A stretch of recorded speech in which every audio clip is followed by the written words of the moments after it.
things look, we're going to focus obviously mostly on our wintry system that is going to affect our area tomorrow afternoon and evening with some snow and mostly some sleet, which is certainly going to cause some issues in terms of mostly driving conditions around our area. So we'll go through all the details on that and talk a little bit about how the storm's forming, all that kind of stuff as we go forward. Let's take a look first of all at the storm as it gets going.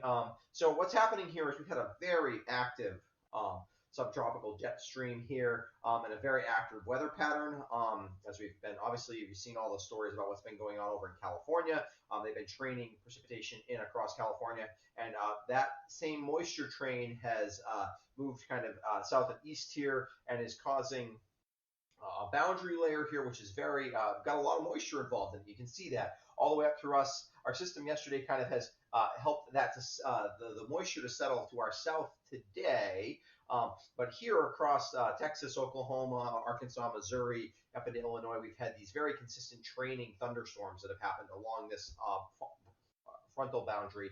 And what's happening is we're getting some upper level support to actually develop more of a surface low pressure system instead of a boundary layer. And so the thunderstorms will get moving today, but so we've had all this flash flooding rain issues last night and into this morning. And then as we develop a storm, that's going to move the cold front actually with it, which is going to lead to widespread severe tornado weather outbreak with the potential for some tornadoes, certainly in Alabama, Mississippi and Alabama, up into Tennessee as well tonight. So obviously that's not directly affecting us at least yet, but certainly we have to keep an eye on that. You know, you've got this, we're at that time of year where you've got warm spring air starting to build over the southern part of the U.S. We still have cold air in Canada, and that temperature difference is the triggers for certainly the potential for significant severe weather. That's why it happens in the spring. And certainly there will be more potential for this as we go throughout the spring. But this system is at least kind of a spring-like storm in that regard. As it wraps up, it will the system's actually going to go well to our west, but we're throwing so much moisture in, and as we settle some cooler air in here from Canada, it gives us the chance for some frozen precipitation. Oops, before we get to that let's look at the radar first here, and you can see those storms that aren't really moving much, and these just areas where we're just training thunderstorms. Training thunderstorms just means when thunderstorms develop and then keep moving over the same place, like a train does over the train tracks, and that's where you can get several inches of rain in a short period of time under these very heavy thunderstorms. And even though the thunderstorms don't tend to be real severe there, the flash flooding can be incredibly bad, and that's certainly been potentially as part of what's happened. Now, in order to get more severe thunderstorms with wind and tornado kind of potential, what you need to do is get the system to start wrapping itself up into an actual storm and move a cold front. You need some sort of trigger mechanism. Right now, the boundary is just sort of sitting in the same place. But as you start to move that trigger, that will happen as we start to wrap up, as this storm consolidates and becomes more of a storm instead of like just a boundary layer. And as it heads up, it'll swing a cold front across the southeastern United States, and particularly the areas where the cold front is swinging through this afternoon and this evening will be places that have chances for significant severe weather outbreaks and a tornado outbreak potentially as we go through the evening. Here, you can see we're starting to get some of this cold air from Canada, cooler air from Canada, to start settling down in across the northeast. Now, during the day, we won't really feel it much, but it will be moving towards us. It was a bit breezy this morning if you've been out there, and that is that wind is starting to kind of settle the cooler air in at the lower levels of the atmosphere, or actually really at all levels. And then what's going to happen is as we get the storm to go, this kind of stationary boundary area here will eventually kind of start to move back in our direction, and we'll kind of a lot of this moisture is going to be strung out to our south during the day today. But as the system starts to go, we'll start to move this warm, moist air over the top of our cold air, and that's what's going to set the stage for at least a little bit of snow to start, but then mostly sleet. Although the system going as far west as it is and a really late transfer of energy off the coast, we're not going to get significant amounts of precipitation. So let's take a look at what that looks like in terms of our storms. Here's our storm tonight. Here's that front you can see is really on the move and really bringing those heavy thunderstorms at this point to central Tennessee by this evening, certainly to to Alabama at that point, heading into some of Georgia as well. And then lighter rain with what used to be the stalled boundary front, and now is a warm front starting to head in our direction. And then back across the west, we're getting rain wrapped up, and eventually this will tap some cold air, and a lot of this will change to snow in the Great Lakes as we go forward throughout the day. As we head into Saturday morning, we've got the system warm front starting to head in our direction. You're seeing just the beginnings of the hints of some frozen precipitation with a little bit of snow. Some of this might be sleet, certainly as well, near the New York Pennsylvania border. Out west, we're starting to get some colder air involved, and because you can kind of see, this is the hint that colder air overnight has definitely seeped in across southern Vermont, and that's what's going to set the stage for us to potentially get frozen precipitation when the precipitation gets into us on Saturday, which will really be by Saturday midday. Precipitation moves in relatively quickly, but really probably doesn't get here till noon. I think most of us wait until noon to 2 p.m. is when most of that comes in. But when it comes in, we get a brief period, maybe an hour or so of snow, which could accumulate a little bit, and then quick change to sleet for most of us. Lower elevations might change to plain rain. Temperatures will be borderline there in terms of whether it's above freezing or below freezing. But I think we'll still see some snow and sleet to start in those areas and a little bit of slush. Any areas above 500 to 750 feet, you're talking about definitely some sleet and snow that will accumulate at least enough on the roads to kind of make it slick.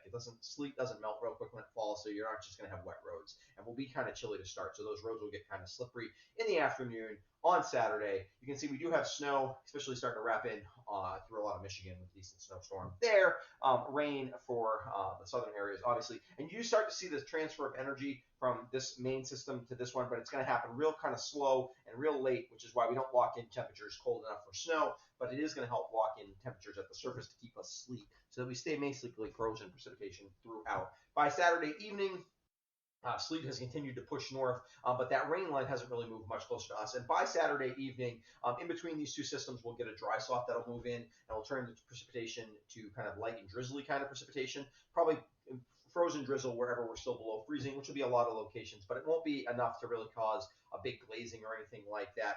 It'll just kind of keep things going. At this point, they will have definitely treated the roads, they'll salted and stuff like that. So roads should be, I wouldn't say it's going to be terrible driving tomorrow, but we have to keep an eye on it.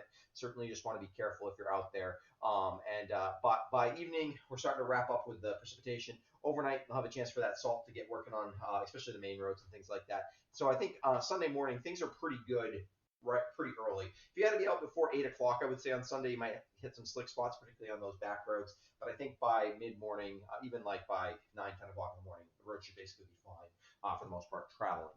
In terms of your overall, in terms of total precipitation amounts, it's it's not really much to write home about, right? Up to an inch, slushy inch in the lower elevations. The higher elevations of the greens, 1 to 2 kind of still slushy inches, as a lot of this is going to be sleet as well. And we're only really talking 4/10 to about maybe 6/10 on the high end in terms of total precipitation. If it was all snow, that might be like kind of a dense, wet snow. It might be 3 to 5 inches of snow, but obviously most of it is not going to fall as snow, which is why it's not 3 to 5 inches.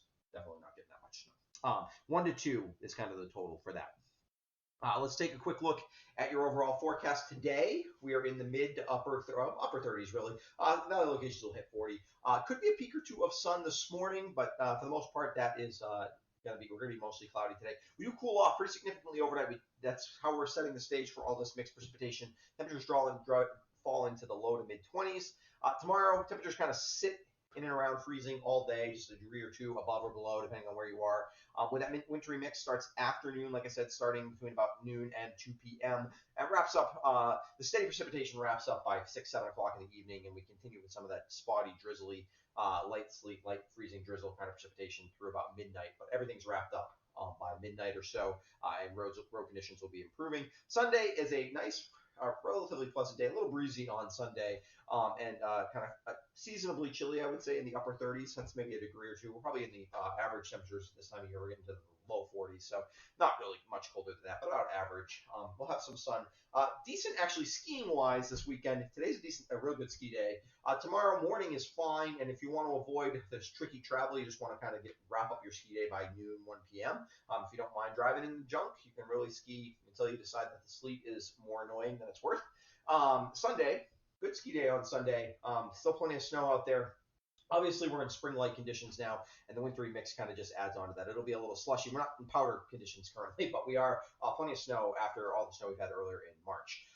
Temperatures cool off, and we do kind of clear out finally on Sunday evening, heading into Monday in the upper 20s. Let's take a quick look at those weekend highlights. Dry day today before the wintry precipitation tomorrow. Pre-ship begins as snow between 12 p.m. and 2 p.m. and changes to sleet during the afternoon. So travel will be difficult Sunday afternoon. Sleet and freezing rain comes to an end by late evening on Saturday, and Sunday is seasonably cool with a bit of breeze. I want to thank you for watching my forecast. If you haven't subscribed to my YouTube channel before, I'd encourage you to do so. Also, make sure you don't miss any of these videos. You can hit the bell if you want to get a notification on your phone, just to make sure you don't miss any of these videos. Also, I want to give a quick shout out to my patrons. They help support what I do here in a financial way. If you're interested in some of the benefits you can get, one of the benefits is I will email you all of your forecasts. If you don't like searching for them at all, you don't want to do the phone notification with the bell or anything like that. To some of my patrons, on one level of patron, but I do have a level where I just send all those emails out, or all those forecasts out by email. So if you want to do that, you can take a look in the link in the description below. Otherwise, I'll be back on Monday. There is a potential for a storm middle of next week. Right now, it looks less likely than likely, but if it happens, probably be snow at this point, so we'll have to keep an eye on that. There certainly have been some model indications over the last few days that it could be a significant storm. Right now, it looks probably like it's out to sea or south of us. So, but I'll keep an eye on that, and by Monday, I should have a much better handle on that. So, we want to check back in on Monday for the work week forecast to see what's going to happen for that storm and the rest of the week. All right, thanks for joining me. I'll be back.